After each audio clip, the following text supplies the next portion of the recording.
Update చూద్దాం. భాగ్యనగరంలో గణేష్ పండుగ సందడి మొదలైంది. రేపు గణేష్ చతుర్థి కావడంతో నగరవాసులు పండుగను సంతోషంగా సెలబ్రేట్ చేసుకునేందుకు సిద్ధమయ్యారు. కాగా గణేష్ పండుగలో ముఖ్యమైన విగ్రహాలు, పూజా వస్తువులు, లడ్డూల కోసం మార్కెట్లకు క్యూ కట్టారు. దాంతో నగరంలో మార్కెట్లు అన్ని సందడిగా రద్దీగా మారాయి. వర్షాన్ని సైతం లెక్క చేయకుండా పండుగకు తమకు కావాల్సిన వస్తువుల కొనుగోలు కోసం షాపులకు క్యూ కట్టారు. నగర మార్కెట్ల వద్ద గణేష్ పండుగ సందడికి సంబంధించిన మరింత సమాచారం మా ప్రతినిధి రత్నకుమార్ అందిస్తారు. హైదరాబాద్ మహానగరంలో గణేష్ పండుగ సందడి మొదలైంది. నగరవాసులందరూ కూడా పండుగను సెలబ్రేట్ చేసుకోవడం కోసం ఒకవైపున గణేష్ ని విగ్రహాలు కొనుగోలు చేసుకోవడం, అలాగే పూజకు కావాల్సినటువంటి సామాగ్రి, అలాగే లడ్డూలను కొనుగోలు చేయడం, ఇలా పండుగను పూర్తిగా ఫుల్ ఫ్లెడ్జ్డ్ గా చాలా సంతోషంగా కుటుంబ సభ్యులతో కలిసి జరుపుకోవడం కోసం సిద్ధమైనటువంటి పరిస్థితి కనిపిస్తుంది. మనకు ఆ పండుగ హడావిడి అనేది గత కొన్ని రోజుల నుంచి కనిపిస్తోంది. ఇక నగరంలోని అనేక మార్కెట్లలో కూడా ప్రస్తుతం సందడి వాతావరణం నెలకొంది. ప్రజెంట్ మనం ఎర్రగడ్డ మార్కెట్ వద్ద ఉన్నాం. ఒకసారి ఆ విజువల్స్ లో చూడొచ్చు. పూర్తిగా ఆ గణేష్ విగ్రహాల అమ్మకం ఆ కేంద్రాలన్నీ కూడా ఇటు ఒకవైపున కొనుగోలుదారులతో కొంత బిజీగా కనిపిస్తూ ఉన్నాయి. అలాగే భక్తులకు కావాల్సినటువంటి విగ్రహాలను వివిధ రూపాలలోనూ, అలాగే వాళ్ళ యొక్క అంటే 1 ఫీట్ నుంచి అలాగే 2 ఫీట్లు, 3 ఫీట్లు, 4 ఫీట్లు, 15 ఫీట్ల వరకు కూడా ఎలా కావాలంటే అన్ని ఫీట్ల వరకు కూడా వివిధ రేట్లలో కస్టమర్లకు అందించేందుకు ఇటు అమ్మకందారులు కూడా వాటన్నింటిని కూడా సిద్ధం చేసినటువంటి విజువల్స్ అనేవి కనిపిస్తూ ఉన్నాయి. వాస్తవానికి గణేష్ని పండుగ అంటే హైదరాబాద్ మహానగరంలో ఒక ప్రత్యేకమైనటువంటి వైబ్ ఉంటుంది. మిగతా పండుగలతో పోలిస్తే గణేష్ని పండుగ అనగానే ప్రతి ఒక్కళ్ళు చాలా ఉత్సాహంగా ఫెస్టివల్ను జరుపుకోవాలని భావిస్తూ ఉంటారు. అందులో భాగంగానే ఇప్పుడు గతంలో చాలా రేర్గా విగ్రహాల కొనుగోలు ఉన్నప్పటికీ కూడా ఈ మధ్య కాలంలో ఈ 10 సంవత్సరాల కాలంలో ప్రతి గల్లీలో కూడా చాలా మంది విగ్రహ మండపాలను పెట్టుకొని, విగ్రహాలను పెట్టుకొని పూజలు చేయడం, ప్రసాదాలు అందించడం, డీజే సౌండ్లతో ఇటు వినాయకుని పాటలతో సందడి చేయడం. సో ఇది నిత్యకృత్యంగా ఒక పండుగ వాతావరణాన్ని మరింత ప్రతిబింబించేందుకు ప్రతి ఒక్కళ్ళు కూడా సిద్ధమవుతున్నటువంటి దృశ్యాలు అనేవి మనకు హైదరాబాద్ నగర వ్యాప్తంగా కనిపిస్తుంటాయి. ఇక అందులో భాగంగానే ఇటు విగ్రహాల అమ్మకం కూడా చాలా ఎక్కువగా జరుగుతూ ఉంటుంది. సో ప్రస్తుతం ఇప్పుడు రైనీ సీజన్ అయినప్పటికీ కూడా కొంత వర్షాలు అనేవి ఇబ్బందికరమైనటువంటి వాతావరణాన్ని సృష్టిస్తున్నా కూడా సో విగ్రహాలను కొనుగోలు చేసి పూజలు గణేశుడికి పూజలు చేయాలన్న ఉద్దేశంతో మార్కెట్లకు భక్తులు క్యూ కట్టి విగ్రహాలను తీసుకుంటూ ఉన్నారు. ప్రజెంట్ మనం ఇటు గణేష్ని విగ్రహాల అమ్మకానికి సంబంధించినటువంటి ఒక షాప్ దగ్గర ఉన్నాం. ఒకసారి అడిగి తెలుసుకుందాం ఎట్లా ఉంది ఆ ఈసారి అమ్మకాలకు సంబంధించి ఎట్లా చేస్తున్నారు అనేది కూడా తెలుసుకునే ప్రయత్నం చేద్దాం. ఎలా ఉందండి ఈసారి ఆ విగ్రహాలు అమ్మకం అనేది ఎట్లా జరుగుతుంది? మొత్తం అప్పు తీసుకొచ్చి మాల్ తెచ్చినాం. ఇంకా మొత్తం వర్షం వస్తుంది, గిరాకు కూడా చెప్పిన రేట్ కూడా ధర పెడుతున్నా లేదు. ఖరీదు 1000 రూపాయలు ఉంటే 200కి అడుగుతున్నారు బొమ్మలు. గిరాకు కూడా లేదు. మా బాధలో మేము ఉన్నాం అంతే. అంటే ఎన్ని ఫీట్ల వరకు అంటే ఎంత రేటుకి అమ్ముతున్నారు? ఎక్కడ నుంచి ఎక్కడ స్టార్టింగ్ రేట్ నుంచి ఫినిషింగ్ వరకు? 500 నుంచి 800, 1000 రూపాయలు, 1500, 2000 ఇట్లా ఉంది. ఎన్ని ఫీట్ల వరకు ఉంటాయి మీ దగ్గర? 2.5 నుండి 3 ఫీట్లు. వర్షం వల్ల కూడా కొంత ఇబ్బంది ఏమైనా ఎదురవుతుందా? ఇబ్బంది, చాలా ఇబ్బంది అవుతుంది. గిరాకులో ఆగిపోతుంది, ఎక్కడ ఆగిపోతుంది అన్న. గతంలో ఎట్లుండేది, ఇప్పుడు ఎట్లుంది? ఇదో పోయిన సంవత్సరం మంచిగానే వర్షం ఉంటే కూడా గిరాకు నడిచింది. ఇప్పుడు మొత్తం డల్ అయిపోయింది. ఏమైతుందో ఆ దేవుడికే తెలుసు. సో గతంతో కంపేర్ చేసుకుంటే ఈసారి అమ్మకాలు అనేవి కొంచెం స్లోగా ఉన్నాయి. అప్పులు చేసి ఆ విగ్రహాలను తీసుకొని వచ్చాము, కానీ ఇటు అమ్మకాలు మాత్రం చాలా స్లోగా జరుగుతూ ఉన్నాయనేటువంటి విషయాలను తెలియజేస్తున్నారు. కొంతమంది ఇక్కడ విగ్రహాలను కొనుగోలు చేయడానికి వచ్చినటువంటి భక్తులు కూడా కొంతమంది ఉన్నారు. ఒకసారి వాళ్ళతో మాట్లాడించేటువంటి ప్రయత్నం చేద్దాం. సార్ చెప్పండి, ఎట్లా ఉన్నాయి ఈసారి విగ్రహాలకు సంబంధించినటువంటి రేట్లు ఎట్లా ఉన్నాయి, ఏం చెప్తారు? సో వాస్తవానికి ఇటు మనం ఒకసారి విజువల్స్ లో చూసినట్లయితే గతంతో కంపేర్ చేసుకుంటే ఈసారి వర్షాలకు సంబంధించినటువంటి ఇబ్బందులు అనేవి ఎదురవుతూ ఉన్నాయి. దాని కారణంగా కూడా కొంత ఇబ్బందులు పడుతూ ఉన్నాము. మరోవైపున ఇటు వర్షాలు అనేవి కొంచెం గిరాకీని దెబ్బతీస్తున్నాయి. చాలా తక్కువ రేట్లకు అడుగుతూ ఉన్నారనేది ఒకవైపున షాపుల వాళ్ళు తెలియజేస్తున్నారు. మరోవైపున ఒకసారి విజువల్స్లో చూడొచ్చు, ఇప్పటికే వర్షాలు అంటే గత సీజన్తో కంపేర్ చేస్తే ఈ సీజన్లో వర్షాల ప్రభావం అనేది చాలా ఎక్కువగా కనిపించడం కారణంగా ఎక్కడికక్కడ కొంత వ్యాపారం కూడా ఇబ్బందికరంగా మారుతుందనేది ఎక్కువ బిజినెస్ చేసినటువంటి వాళ్ళందరూ కూడా తెలియజేస్తున్నారు. మరోవైపు కస్టమర్లు మాత్రం ఖచ్చితంగా వినాయకుని పండుగ అంటే హైదరాబాద్ మహానగరంలో చాలా గ్రాండ్గా సెలబ్రేట్ చేసుకున్నటువంటి పండుగలలో ఒకటిగా ఉంటుంది కాబట్టి సో ఖచ్చితంగా విగ్రహాలను తీసుకొని వెళ్ళి సెలబ్రేషన్ అనేది చాలా బాగా చేసుకోవాలన్నటువంటి ఉద్దేశంతో కొంతమంది విగ్రహాలను తీసుకెళ్తున్న వాళ్ళు కూడా ఉన్నారు. మనతో ఒకసారి మాట్లాడించే ప్రయత్నం చేద్దాం. సరే, ఎట్లా సెలబ్రేట్ చేసుకుంటున్నారు ఈసారి ఫెస్టివల్ని? ఎప్పుడు తీసుకెళ్తూ ఉంటారా? తీసుకెళ్తుంటాం సార్, తీసుకెళ్తుంటాం. సో ఎక్కడి నుంచి వచ్చారు మీరు? మేము మా అబ్బాయి వాళ్ళు ఇక్కడ హైదరాబాద్లో ఉన్నారండి. నేను కాళహస్తి, శ్రీకాళహస్తి దగ్గర. మా అబ్బాయి ఇక్కడ హైదరాబాద్లో ప్రగతి నగర్లో ఉన్నాడు. ఇంట్లో చేసుకుంటారు. చేసుకుంటాం. ప్రతి సంవత్సరం మీరు ఇక్కడ గణేష్ పండుగ వస్తుంటారు. అవును, వస్తూ ఉంటాం. ఎంత పడింది ఈసారి విగ్రహం? ఎంత 1000 రూపాయలు పడింది. ఇటు గతంతో మీరు అంటే మీరు హైదరాబాద్ లోనే ఉంటారు కదా? అంటే నాది ఫస్ట్ టైం అండి ఇది హైదరాబాద్. అంతకుముందు నేను బెంగళూరులో. బిజినెస్ ఎట్లా విగ్రహాలు పర్లేదండి, అంటే బెంగళూరుతో కంపేర్ చేస్తే కొద్దిగా రేట్స్ బెటరే ఉన్నాయి. పర్లేదా? ఇది ఫస్ట్ టైం హైదరాబాద్ మేము సెలబ్రేట్ చేసుకోవడం. ఈసారి ఎట్లా అనిపిస్తుంది హైదరాబాద్ లో గణేష్ పండుగ సంబంధించిన వైపు కొంచెం వర్షాల ప్రభావం? బాగుందండి. లేదు ఆ వైబ్ అంతా చాలా బాగుంది. బాగుందా? ఓకే, థ్యాంక్స్ అండి. అది మనం ఒకసారి చూస్తున్నాం కదా. అంటే ఏది ఏమైనప్పటికీ కూడా పండుగను బాగా సెలబ్రేట్ చేసుకోవాలనేటువంటి ఉద్దేశంతోనే ప్రతి ఒక్కళ్ళు కూడా చాలా గ్రాండ్గా మాకు రేట్లు ఎక్కువ ఉన్నా సరే తక్కువ ఉన్నా సరే ఖచ్చితంగా వాటన్నిటిని కూడా పట్టించుకోకుండా పండుగను బాగా చాలా సెలబ్రేట్ చేసుకోవాలనే ఉద్దేశంతోనే విగ్రహాలను కొనుగోలు చేస్తున్నటువంటి పరిస్థితి కనిపిస్తోంది. కొంతమంది కస్టమర్లు కూడా ఉన్నారు, ఒకసారి మాట్లాడదాం. సరే, ఎట్లా ఉంది ఈసారి సెలబ్రేషన్స్కి సంబంధించి గణేష్ పండుగను ఎలా సెలబ్రేట్ చేసుకోబోతున్నారు? విగ్రహాలు రేట్స్ ఎలా ఉన్నాయి? ఎలా అనిపిస్తుంది సార్ ఈసారి? బాగానే ఉంది. లాస్ట్ ఇయర్ ఎట్లా ఉన్నాయి అట్లనే ఉన్నాయి రేట్లు, పెద్ద ఎక్కువేం లేవు. ప్రతి సంవత్సరం కూడా తీసుకెళ్లి పూజ చేసుకుంటూ ఉంటారా? అవును, ప్రస్తుతం ఎక్కడి నుంచి వచ్చారు సార్ మీరు? ఇక్కడ జగ్ కాలనీలోనే ఉంటుంది దగ్గర. ఎలా ఇప్పుడు ఎన్ని ఫీట్లు ఉంది మీరు తీసుకెళ్ళి విగ్రహం? ఎంత ఉంది? 1.5 feet. ఎంత పడింది రేటు? 900 పడింది. లాస్ట్ టైం కూడా ఇలాగే ఉండేవి? అంత 100 అటు ఇటుగా అంతే, బిలో 1000 ఎప్పుడైనా. ఇటు గత సంవత్సరంతో కంపేర్ చేస్తే ఈసారి వినాయకుని ఫెస్టివల్ ఈసారి బాగుండొచ్చా, లేకపోతే వైబ్ అట్లనే ఉందా, ఇప్పటిలాగానే అనిపిస్తుందా? బాగానే అనిపిస్తుంది మాకు. అవునా? ఎప్పుడు లాస్ట్ ఇయర్ ఉన్నట్టుగానే ఉంది. సో అది మనం ఒకసారి చూస్తున్నాం కదా.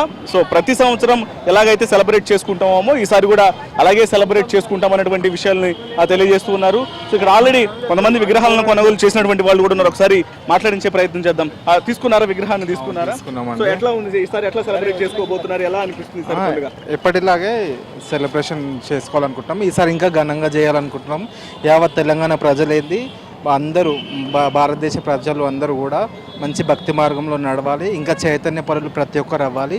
మన సాంప్రదాయాలు కట్టుబాట్లు అందరూ సవ్యంగా చేసుకోవాలని అంటున్నాను. ఓకే, గణేష్ పండుగ అంటే హైదరాబాద్ మహానగరంలో ఒక స్పెసిఫిక్ వైబ్ ఉంటుంది మిగతా ఫెస్టివల్స్తో కంపేర్ చేస్తే. మన నిమజ్జనం ప్రోగ్రామ్ సంబంధించి కావచ్చు, చేసేటువంటి పూజలు కావచ్చు, ప్రసాదం పెట్టడం, సో వీటన్నిటికి సంబంధించి కూడా ఈసారి ఎట్లా అనిపిస్తుంది అని చెప్తారు? ఈసారి కూడా ఇంకా చాలా బాగుంది. ఈసారి ఇంకా ప్రతి ఒక్కరు యూత్ కూడా అందరు ప్రతి ఒక్కరు సెలబ్రేషన్ ఇంకా బాగా చేయాలని అనుకుంటున్నారు. అలాగే ఇలాంటి అవాంతరాలు లేకుండా అందరూ బాగా చేసుకోవాలని మేము కూడా కోరుకుంటున్నాం. సో రైన్స్ వస్తూ ఉన్నాయి, కొంత ఇబ్బందికరమైనటువంటి వాతావరణం కూడా ఉంటుంది. వీటన్నిటి మీద తగిన జాగ్రత్తలు వహించుకుంటూ పండుగను చాలా సంతోషంగా సెలబ్రేట్ చేసుకోవాలి, ఇబ్బందులు లేకుండా. వీటికి ఎటువంటి జాగ్రత్తలు తీసుకుంటూ సెలబ్రేట్ చేసుకుంటారు? రెయిన్స్ వల్ల ఒకటి ఏంటంటే ఎలక్ట్రిక్ వైర్స్ అనేది అందరికీ ప్రాబ్లం అవుతుంది. దీనివల్ల కొంతమంది చనిపోవడం కూడా జరిగింది. కాబట్టి ఇది దృష్టిలో పెట్టుకొని ప్రతి ఒక్కరూ జాగ్రత్తలు పాటించుకుంటూ శాంతియుతంగా చేసుకోవాలని కోరుకుంటున్నాను. పండుగను చాలా సంతోషంగా సేఫ్గా జరుపుకోవాలి. ఎందుకంటే వర్షాలు పడుతూ ఉన్నాయి కాబట్టి గతంలో కూడా చూసాము ఎలక్ట్రిక్ షాకుల కారణంగా కొంత ప్రాణ నష్టాలు కూడా జరుగుతున్నాయి. కాబట్టి పండుగను ఎప్పుడు కూడా పండుగగా జరుపుకోవడంతో పాటు జాగ్రత్తలు కూడా వహించాల్సిన అవసరం ఉంది. వర్షాలు పడుతున్నాయి. అలాగే హైదరాబాద్ మహానగరంలో గణేష్ని పండుగ అంటే ఒక సపరేట్ వైబ్ అనేది ఉంటుంది. ఒకవైపున గణేష్ని విగ్రహాలతో పాటు పూజకు కావాల్సినటువంటి సామాగ్రిని సైతం భక్తులు కొనుగోలు చేస్తూ ఉన్నారు. హైదరాబాద్లోని వివిధ మార్కెట్ల నుంచి కూడా కస్టమర్లందరూ కూడా వచ్చి పూజలో ఉపయోగించినటువంటి వాటి అన్నింటిని కూడా కొనుగోలు చేస్తున్నటువంటి దృశ్యాలే మనకు కనిపిస్తున్నాయి. మనం ఒకసారి ఒక మార్కెట్ దగ్గర ఉన్నాం, ఒకసారి విజువల్స్లో చూడొచ్చు. ఇక్కడ పూజలో ఉపయోగించినటువంటి ఒకవైపున తోరణాలు లాగా కట్టుకోవడానికి పందిళ్ళ దగ్గర అరిటాకులు, అలాగే వినాయకుని దగ్గర ఉంచడానికి అరిటాకులతో పాటు మరోవైపున మామిడికాయలు, అలాగే ఉసిరికాయలు, జామకాయలు, ఇటు మరోవైపున వినాయకునికి చాలా ప్రీతిపాత్రమైనటువంటి అన్ని ఆహార పదార్థాలను, అలాగే పలు ఆకులు ఏవేవైతే పూజలో ఉపయోగిస్తూ ఉంటారో వాటన్నిటిని కూడా కొనుగోలు చేస్తున్నటువంటి దృశ్యాలు అనేవి కనిపిస్తూ ఉన్నాయి. హైదరాబాదు నగర వ్యాప్తంగా కూడా మనకు ఇవే దృశ్యాలు అనేవి కనిపిస్తూ ఉన్నాయి. ఎందుకంటే గణేష్ని పండుగను అత్యంత భక్తి శ్రద్ధలతో చేయాలని ప్రతి ఒక్కళ్ళు కూడా భావిస్తూ ఉంటారు. అందులో భాగంగానే ఒకవైపున కొంత వర్షం పరమైనటువంటి చిన్న చిన్న ఇబ్బందులు అనేవి తలెత్తుతూ ఉన్నప్పటికీ కూడా వాటన్నిటిని ఏమాత్రం లెక్క చేయకుండా మార్కెట్లకు చేరుకొని తమకు కావాల్సిన వస్తువులన్నింటినీ కూడా కొనుగోలు చేస్తున్నటువంటి పరిస్థితి కనిపిస్తుంది. సరే, విజువల్స్లో చూడొచ్చు. తమకు కావాల్సినవన్నీ కూడా కొనుగోలు చేస్తున్నటువంటి ఆ దృశ్యాలన్నీ కూడా కనిపిస్తూ ఉన్నాయి. ఎందుకంటే గణేష్ని పండుగ సందర్భంలో ఇటు చూడొచ్చు, ఇక్కడ మొక్కజొన్నకు సంబంధించి కావచ్చు, అలాగే తోరణాలకు సంబంధించి అరిటాకులు ఇవన్నీ కూడా కొనుగోలు చేస్తూ, అంటే పూజలో కావాల్సినటువంటి వస్తువులన్నిటిని కూడా కొనుగోలు చేస్తూ ఉన్నారు. అలాగే వ్యాపారస్తులు సైతం ఇటు మారుమూల ప్రాంతాల నుంచి వచ్చి ఇక్కడ అమ్మకానికి తీసుకొచ్చి, ఎందుకంటే ఇవన్నీ హైదరాబాద్ నగరంలో దొరకవు కాబట్టి సిటీ శివారుల నుంచి కూడా తీసుకొచ్చి సిటీలో అమ్మకాలు జరుపుతూ ఉంటారు పూజకు కావాల్సినటువంటి వస్తువులన్నింటినీ. సరే, ఏం చెప్తారు, ఈసారి ఎట్లా ఉంటుంది పండుగ, ఎలా సెలబ్రేట్ చేసుకుంటున్నారు? బాగా చేసుకుంటున్నాం అండి, సెలబ్రేట్ చేసుకుంటున్నాం, ఎందుకంటే బాగానే చేసుకుంటున్నాం ఈసారి. సో గతంలో అంటే లాస్ట్ ఇయర్ లాగా కంపేర్ చేస్తే ఇప్పుడు అంటే మనకు గణేష్ పండుగ అంటే హైదరాబాద్ మహానగరానికి ఒక సపరేట్ వైబ్ ఉంటుంది, బాగా ఎక్కువగా గ్రాండ్ గా సెలబ్రేట్ చేసుకుంటాం. సో గత ఇయర్ ఎప్పటిలాగానే అనిపిస్తుందా, ఈసారి కొత్తగా ఏమైనా అనిపిస్తుందా? ఈసారి కింద ప్రతిసారి లాగానే ఉంది, మార్కెట్ యాక్టివ్ గానే ఉంది, ప్రతిసారి లాగానే ఉంది. రేట్స్ ఎలా ఉన్నాయి? రేట్లు కొంచెం ఎక్కువగానే ఉన్నాయి. అంటే విగ్రహాలు కొంచెం ఎక్కువగానే ఉన్నాయి, కానీ సంవత్సరానికి ఒకసారి కదా ఇవ్వచ్చు. ఏం చెప్తారు, ఎట్లా పండుగని ఈసారి ఎట్లా సెలబ్రేట్ చేసుకుంటున్నారు, ఏం చెప్తారమ్మా? పండగ అందరూ బాగానే సెలబ్రేట్ చేసుకుంటున్నారు. బొమ్మల ఖరీదైతే పెరిగింది, పత్రిదేం పెరగలేదు, ఎప్పుడు ప్రతి ఏడాది ఉన్నట్టే ఉంది. కాకపోతే ఈసారి వాన రాకపోవడం వల్ల కొంచెం ఎక్కువ అందరూ బాగా షాపింగ్ చేయగలుగుతారు. సో అందరు వాన వస్తే మొత్తం పండగ కాలంతా పోతుంది, వాన రాకపోతే బాగా జరుపుకుంటారు అందరు. రేట్లు ఇవి ఫిక్స్ అలానే ఉన్నాయి, లాస్ట్ ఇయర్ లానే ఉన్నాయి. పత్రి దగ్గర ఏం మారలేదు, బొమ్మల దగ్గర మాత్రం రేటు పెరిగిపోయింది. అది సో ప్రతి ఒక్కళ్ళు కూడా సో గత ఏడాదితో కంపేర్ చేస్తే ఈసారి కూడా పండుగ అనేది బాగా సెలబ్రేట్ చేసుకోవాలని చెప్పని భావిస్తూ ఉన్నాము. మరోవైపున కొన్ని వస్తువుల యొక్క రేట్లు అనేవి పెరగలేదు, కానీ కొన్ని వాటికి రేట్లు పెరిగినాయి. అయినప్పటికీ కూడా పూజలు చేసేటప్పుడు భక్తి శ్రద్ధలతో తాము వాటన్నిటికి సంబంధించి కూడా ఏదైతే పూజను చాలా ఎక్కువ మంచిగా చేసుకోవాలన్న ఉద్దేశంతో వీటన్నింటిని కూడా పెద్దగా లెక్క చేయకుండా చాలా సంతోషంగా సెలబ్రేట్ చేసుకోవడంలో భాగంగానే కావాల్సిన వస్తువులన్నీ కూడా కొనుగోలు చేస్తున్నామని అంటూ కూడా భక్తులందరూ తెలియజేస్తున్నటువంటి పరిస్థితి కనిపిస్తుంది. ఏది ఏమైనప్పటికీ ఈసారి హైదరాబాదు మహానగరంలో గణేష్ పండుగ ఎప్పటిలాగానే చాలా అంగరంగ వైభవంగా సెలబ్రేట్ చేసుకోవడం కోసం నగరవాసులు సంసిద్ధంగా ఉన్నారు అనేదే మనం చూసినటువంటి ప్రాంతాల్లో కనిపిస్తూ ఉంది. కెమెరా పర్సన్ వెంకట్తో రత్నకుమార్, ఎర్రగడ్డ నుంచి.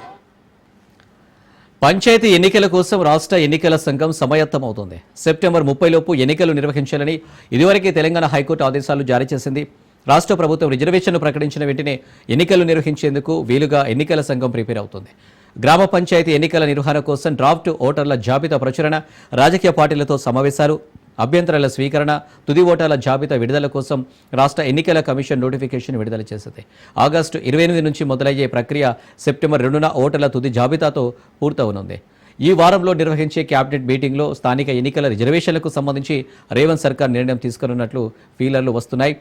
42% బీసీ రిజర్వేషన్ల కోసం కేంద్ర ప్రభుత్వం దగ్గర, రాష్ట్రపతి దగ్గర తెలంగాణ బిల్లులు పెండింగ్లో ఉన్నాయి.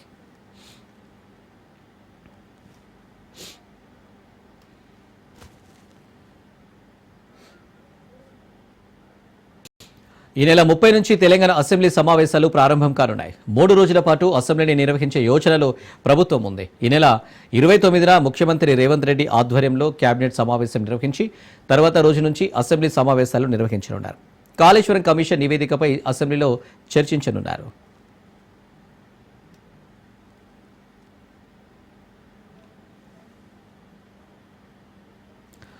భారత రక్షణ శాఖ చరిత్రలో కొత్త అధ్యాయాన్ని సృష్టిస్తూ 2 భారీ యుద్ధ నౌకలు నౌకాదళ అమ్ముల పొదిలో చేరాయి.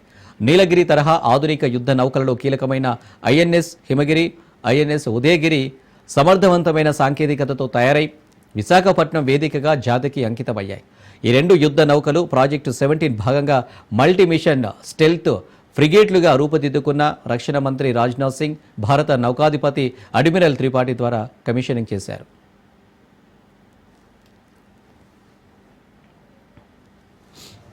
प्रधानमंत्री जी के नेतृत्व में हमारी सरकार ने भी यही समझा है और डिफेंस सेक्टर में रिसर्च एंड डेवलपमेंट को प्रायोरिटी दी है. पहले जो हाई टेक इक्विपमेंट सिर्फ गिने चुने देशों के पास थे, अब हम खुद उसे डिजाइन और मैन्युफैक्चर भी कर रहे हैं. आज हम एक फ्यूचरिस्टिक विजन के साथ अपनी आर्म फोर्सेस को मजबूती प्रदान कर रहे हैं. यह आत्मनिर्भर भारत अभियान की बड़ी अचीवमेंट्स है, ऐसा मैं मानता हूं. आज हम अपनी आत्मनिर्भरता के ध्वज के तले सिर्फ लैंड, सी और स्काई को ही नहीं बल्कि space, cyber space, economic space और सोशल स्पेस को भी प्रोटेक्ट कर रहे हैं। आत्मनिर्भरता अब केवल एक स्लोगन नहीं है, यह ग्राउंड रियलिटी बन रही है और इससे हमारे साइंटिस्ट, हमारे सभी सेनाओं के अफसर और उसमें और हर व्यक्ति की मेहनत है जो दिन रात इसमें लगन के साथ काम कर रहे हैं। इसी कारण आज हम यह भी देख रहे हैं, कुछ साल पहले जो नाम को मुमकिन लगता था अब वह मुमकिन हो गया है। తెలంగాణ వ్యాప్తంగా రైతులకు యూరియా కష్టాలు తీరడం లేదు. భూపాలపల్లి జిల్లా కాటారంలో యూరియా కోసం తీవ్ర ఇబ్బందులు పడుతున్నారు. ఎరువుల కోసం రైతులు ఉదయం నుండి బారులు తీరారు. యూరియా బస్తాల కోసం కార్యాలయం చుట్టూ తిరిగిపోతున్నామని రైతులు ఆవేదన వ్యక్తం చేశారు. కాంగ్రెస్ పాలనలో తీవ్ర ఇబ్బందులు పడుతున్నామని రైతులు వాపోతున్నారు.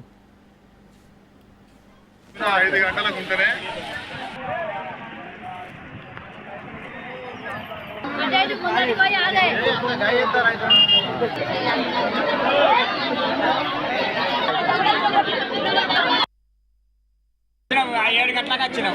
7 గంటల కాడ నుంచి వెళ్ళి మొత్తం మేము లిస్ట్ రాసుకున్నాం. మేము ఎక్కువ అందరం రైతులం ఏకమై మనం లొల్లొద్దు, మాకు ఏదద్దు, ఇగో నువ్వు ఈ లెక్క ప్రకారంగా మనం అందరం లైన్లో ఉందామని మేము రాసుకున్నాం. ఇగో ఇలా పెట్టుకున్నాం ఇన్నర్ సంధి. ఇగో ఇవాళ వచ్చి వచ్చిండు అవన్నీ చెప్పి పారేసిండు, కథ ఎక్కడ పారేసిండు, లైన్ పెట్టాడు. ముందట వచ్చిన వాళ్ళు వెనకయ్యారు, వెనకైన వాళ్ళు ముందట వచ్చారు. ఇప్పుడు ఆయన మమ్మల్ని తీసుకొచ్చి 3 రోజులు అయితే మరి అట్లనన్నా ఏదన్నా ఒకటి చేయాలి కదా. ఈ ప్రభుత్వం నిజంగా రైతులు ఏర్పించిన ప్రభుత్వం ఎప్పుడు కూడా చరిత్రలో ఉండదు. దీనికి దగ్గర పడే నూకలు దగ్గర పడే రైతులు ఏడుస్తున్నారు. ఖచ్చితంగా రైతులకు మందు బత్తాలు అందించకపోతే మాత్రం చాలా ఇబ్బందికరంగా ఉంటుంది. ఇలా ఏంది ఈ పరిస్థితి? అలా 10 సంవత్సరాలు ఏ రోజన్నా ఒక్కరోజు రోడ్డు మీద దాఖలు ఉన్నాయా? చెప్పులు రోడ్లు లైన్ల మీద పెట్టి నైట్ అంతా మొత్తం ఆఫీస్లో పోటీ తిరిగే పరిస్థితి ఏర్పడదు. దయచేసి దీన్ని తీవ్రంగా ఖండించాలని చెప్పి బాగా కోరుకుంటున్నాం. రైతు తెచ్చిన రాజ్యం ఎప్పుడు కూడా చరిత్ర ఉండదు. 4 రోజులు అవుతుంది రాబట్టి రోజు లోడు వస్తుంది అంటారు. మధ్యాహ్నం దాకా ఉంచుకొని ఈ రోజు రాదు. వాళ్ళకి తెలుసో తెలియదు కానీ వచ్చిన జనానికి అయితే, వచ్చిన రైతులకు ఈరోజు వస్తుంది అంటారు, మళ్ళీ వెళ్ళగొడతాను. ఈరోజు పొద్దున వచ్చింది లోడు. పొద్దున వచ్చినప్పటికీ వీళ్ళంతా ఏం చేయాలి? సీరియల్ నెంబర్ టోకెన్లు ఇవ్వాలి. కానీ టోకెన్లు ఇవ్వకుండా లోడ్ దిగినాకనే టోకెన్లు ఇస్తామని ఉంచింది. ఇప్పటికి తీరా చూస్తే ఏ లైన్కి ఎవరికి ఇస్తారనేది సమాధానం లేదు. ఇవాళ కూడా మాకు బస్తాలు వస్తాయనేది అయితే గ్యారంటీ లేదు. ఇంతమందిలో ఈ జనానికి ఏం సమాధానం చెప్తారు వీళ్ళు? కేంద్ర ప్రభుత్వం, రాష్ట్ర ప్రభుత్వం కలిసి ఈరోజు రైతులను ఏదైతే యూరియా కోసం ఎంత ఇబ్బంది పెడుతున్నారో మన కళ్ళ ముందు కనబడుతుంది. ఇక్కడ కాటారం మండల PSCS ముందు చూసుకున్నట్టయితే ఇక్కడ మహిళా రైతులు కానీ, మరి వ్యవసాయ కూలీలో పనిచేసే రైతులు ప్రతి ఒక్కరు ఇక్కడ పొద్దున్న 4 గంటల నుండి మొదలు పెడితే, ఎందుకంటే ఈ సమయంలో వాళ్ళు పొలాలలో వాళ్ళ పనులు వాళ్ళు చేసుకునే టైంలో ఈరోజు రోడ్ల మీద నిల్చుండి యూరియా కోసం నానా తిప్పలు పడుతుంది. రాజన్న సిరిసిల్ల జిల్లాలో యూరియా కోసం రోడ్డుపై ధర్నాకు దిగారు రైతులు. తంగలపల్లి మండలం జిల్లెల గ్రామంలో ప్రధాన రహదారిపై బైఠాయించి ధర్నాకు దిగారు అన్నదాతలు. రైతులకు యూరియా ఇవ్వడం లేదని, వెంటనే సరిపడా యూరియాను ఇవ్వాలని డిమాండ్ చేస్తున్నారు. రైతులకు మద్దతుగా రోడ్డుపై బైఠాయించి నిరసన తెలిపారు బీఆర్ఎస్ నాయకులు.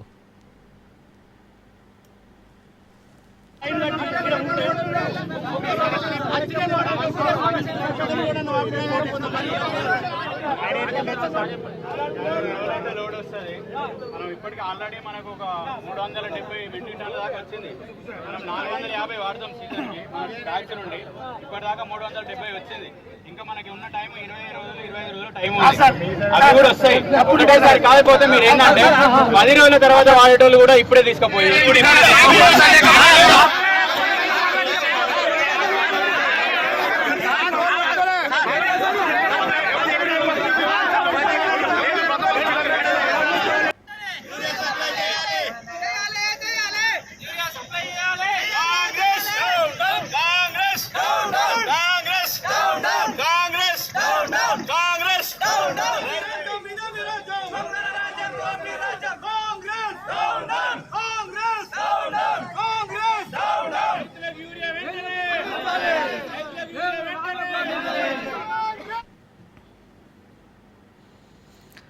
ఫిలింనగర్లో గరాడా మోసం వెలుగులోకి వచ్చింది.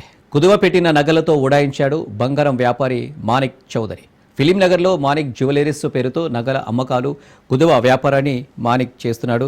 వ్యాపారి దగ్గర నగలు కుదువ పెట్టారు స్థానికులు. వారం రోజులుగా మాణిక్ చౌదరి షాప్ తెరవకపోవడంతో బాధితులకు అనుమానం వచ్చింది. ఇంట్లో కూడా ఎవరూ లేకపోవడంతో బంగారంతో పారిపోయాడని తెలుసుకుని పోలీసులకు ఫిర్యాదు చేశారు బాధితులు. మాణిక్ చౌదరిపై 4 వేర్వేరు ఎఫ్ఐఆర్లు నమోదు చేసి ఫిలిం నగర్ పోలీసులు దర్యాప్తు చేస్తున్నారు. చీటీలు, అప్పుల పేరుతో పలువురి నుంచి లక్షల రూపాయలు తీసుకున్నాడు మాణిక్ చౌదరి. మాణిక్ చౌదరి 10 కోట్లకు పైగా మోసం చేసినట్లు ఫిలిం నగర్ పోలీసులు ప్రాథమిక అంచనా వేస్తున్నారు. తమకు న్యాయం చేయాలని బాధితులు ఆందోళన చేపట్టారు. బంగారం పెట్టిన బంగారం 1 లక్ష రూపాయలు పెట్టిన 3 తులాలు 1 గ్రాము ఉంది అన్నాడు. పెట్టినాము 6వ నెల పెట్టిన లాస్ట్ పెట్టి హాస్పిటల్ గురించి వెళ్ళిపోయినా తమ చెన్నైకి పోయాలకి వచ్చాలకి వెళ్ళిపోయాడు చెప్పాడు. ఇంట్లో చెప్తే గొడవ ఇంట్లో ఏమొస్తు మాట్లాడుతున్నారు పిల్లలకే తెరవదు. నేను పెట్టింది చెప్పండి చేయకండి వచ్చి పెట్టిపోయినా నేను పోలీస్ స్టేషన్ పోలే ఇంకా పోతాను రేపు ఈ పొద్దున్న రేపన్న పోదాం అనుకోనున్నా. నాకు తెలియదు సార్, నాకేం చదువుకోలేదు. నేను పైసలు కడితే 1 రోజు ముందు కడితే కాల్ తీసేస్తారు. అట్లాంటి 2 నెలలు అయిన పైసలు కట్టి రోజు తిరుగుతున్నాం. మొన్న 2 రోజుల కింద ఫోన్ చేస్తే శుక్రవారం ఇచ్చేస్తామో మీకు వడ్డీ చేసి ఇస్తామన్నారు. ఫోన్ తీయట్లేదు, ఫోన్ పని చేయట్లేదు. అసలు ఫోన్ స్విచ్ ఆఫ్. 2 నెంబర్లు ఇచ్చారు, 2 నెంబర్లు పని చేయట్లేదు. రోజు వస్తున్నారు. 4 గ్రాములు పెట్టారు.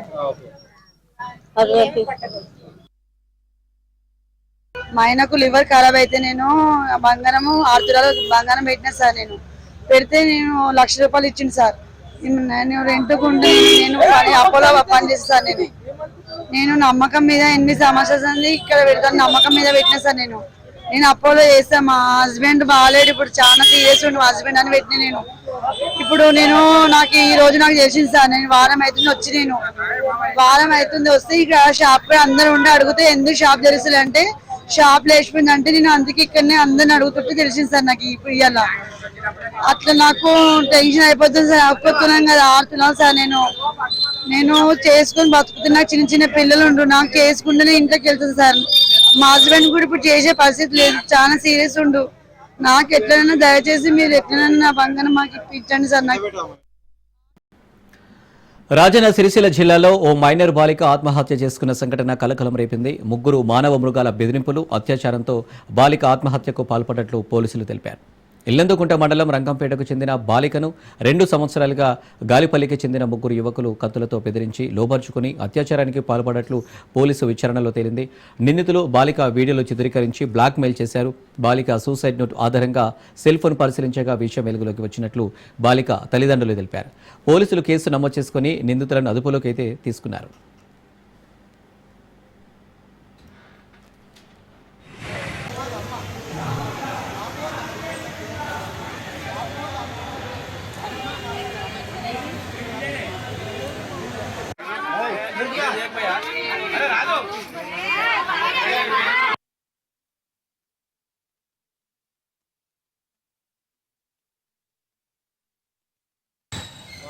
నిన్నటి రోజున ఇల్లంతకుంట మండలంలోని రంగంపేట గ్రామంలో ఒక బాలిక వాళ్ళ తండ్రి ఏంటంటే జ్వరము మరియు ఫిట్స్ వచ్చిందని చెప్పేసి సిరిసిల్లలోని గవర్నమెంట్ హాస్పిటల్కి రావడం జరిగింది. అయితే ఇక్కడికి రావడంతో డాక్టర్లు ఆమె రావడంతో అంటే అప్పటికే మృతి చెందిందని నిర్ధారించారు.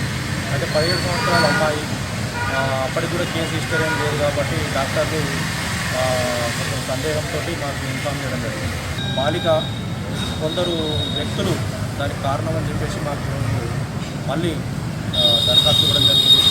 దీనిపైన పూర్తి విచారణ చేసి మరియు ఈరోజు పోస్ట్మార్టం కూడా జరిగింది కాబట్టి పోస్ట్మార్టం రిపోర్టు మరియు ఆ యొక్క వాళ్ళు ఇచ్చినటువంటి సందేహాలు కూడా విచారణ చేసి తదుపరి చర్య తీసుకోవడం జరుగుతుంది. మాది రంగంపేట గ్రామం, మండలి ఇల్లంతకుంట. బతుకుదేరు కోసం నేను కూరగాయలు అమ్ముకున్నా. నా కూతురు కూడా నా ఎమ్మడి తీసుకుపోయినందుకు 3 క్రూరమైన వ్యక్తులు ఆమెను డ్రాప్ చేసి ఇబ్బంది చేసి ఆమెను వాడుకొని వీడియో తీసి నేను లేని టైంలో ఇంటికి వచ్చి వాడుకొని ఆమెను నరకయాతన చేశారు. నన్ను కూడా చంపుతా అన్నారు, ఇద్దరు కలిసి చంపుతా అన్నారు. వినోద్ అనే వ్యక్తి గాలిపల్లి. బంగాళాఖాతంలో ఒడిశా తీరం వద్ద అల్పపీడనం ఏర్పడిందని వాతావరణ శాఖ అధికారులు తెలిపారు. దీని ప్రభావంతో ఉత్తర కోస్తా జిల్లాలో ఎడతెరిపి లేకుండా వర్షాలు పడుతున్నాయి. అనేక చోట్ల భారీ వర్షాలు కురుస్తున్నాయి. శ్రీకాకుళంలో పడుతున్న వర్షాలకు జిల్లాలోని లోతట్టు ప్రాంతాలన్నీ జలమయమయ్యాయి. ప్రధాన ఆర్టీసీ కాంప్లెక్స్ సముద్రాన్ని తలపించడంతో ప్రయాణికులు తీవ్ర అవస్థలు పడుతున్నారు. జిల్లాలోని ముఖ్యమైన కూడలి కూడా వర్షం నీరుతో ప్రయాణికులు మరియు స్థానిక ప్రజలు బయటకు రావాలంటే భయపడుతున్నారు. మరో 24 గంటలు వర్షాలు కురుస్తాయని వాతావరణ శాఖ హెచ్చరికలైతే జారీ చేసింది. వర్షాలపై సహాయక చర్యల కోసం జిల్లా కలెక్టర్ రివ్యూ చేస్తున్నారు. అవసరమైతే ఎన్డీఆర్ఎఫ్ బృందాలను కూడా రంగంలోకి దించనున్నారు. నాగవల్లి, వంశధార నదులు కూడా ఉధృతంగా ప్రవహించడంతో లోతట్టు ప్రాంతంలో ఉన్న ప్రజలను అప్రమత్తం చేస్తున్నారు అధికారులు.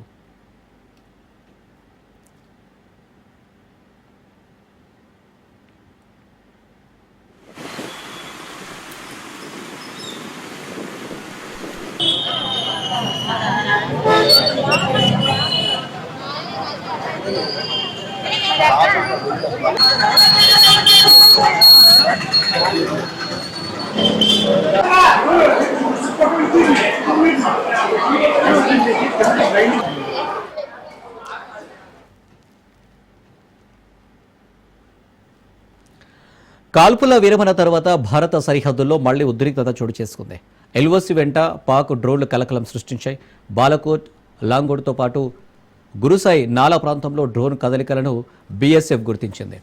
సరిహద్దు అవతల నుంచి మొత్తం 6 డ్రోన్లు సరిహద్దులో గాల్లో 5 నిమిషాల పాటు చక్కర్లు కొట్టి పాక్ భూభాగంలోకి వెళ్లాయని ఆర్మీ ఉన్నతాధికారులు ధృవీకరించారు. దీంతో భద్రతా బలగాలు కూడా అప్రమత్తమయ్యాయి. డ్రోన్ల ద్వారా ఆయుధాలు, డ్రగ్స్ వదిలి ఉంటారనే కోణంలో దర్యాప్తు చేస్తున్నామని, డ్రోన్ల కదలికను గుర్తించిన అన్ని ప్రాంతాల్లో సెర్చ్ ఆపరేషన్ నిర్వహిస్తున్నామని ఆర్మీ వెల్లడించింది.